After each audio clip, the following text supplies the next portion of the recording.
It fueled the Industrial Revolution and remains the planet's #1 source of power, but coal is the biggest contributor to global CO2 emissions, and with carbon reduction targets set around the globe, coal will have to clean up its act, a challenge for power companies and governments everywhere.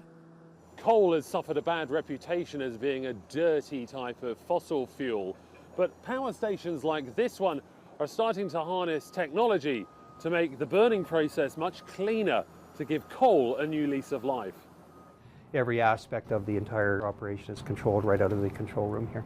The Boundary Dam power plant in Saskatchewan is home to the world's first working clean coal technology.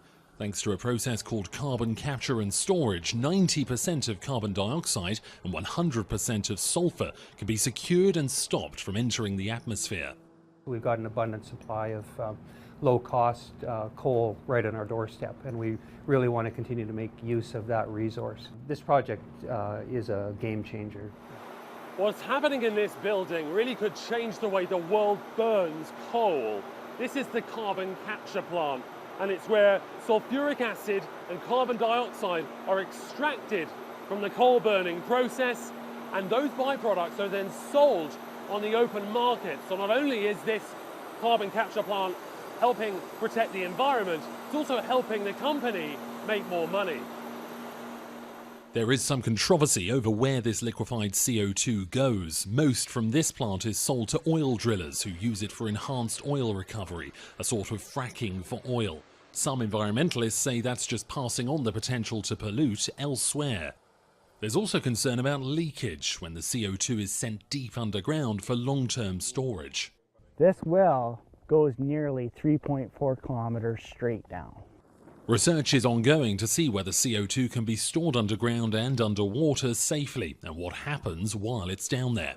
We're able then to sample it and see how the changes to the fluids, might be happening. And also it will give us information on how the CO2 has migrated, at what concentrations, at what saturations the CO2 has reached the well. Thousands more facilities like boundary dams are needed to make a dent in global emissions. So far, just 55 projects are in existence worldwide.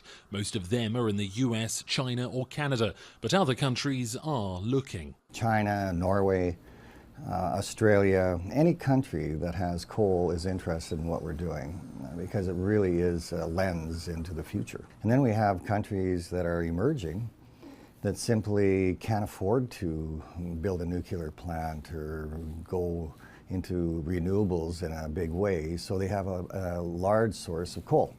A United Nations report claims China and the US must work closely on carbon capture development. Almost all coal and gas plants in China will need carbon capture if the world is to reduce its carbon footprint. Christian Yo, CCTV, Boundary Dam, Saskatchewan, Canada.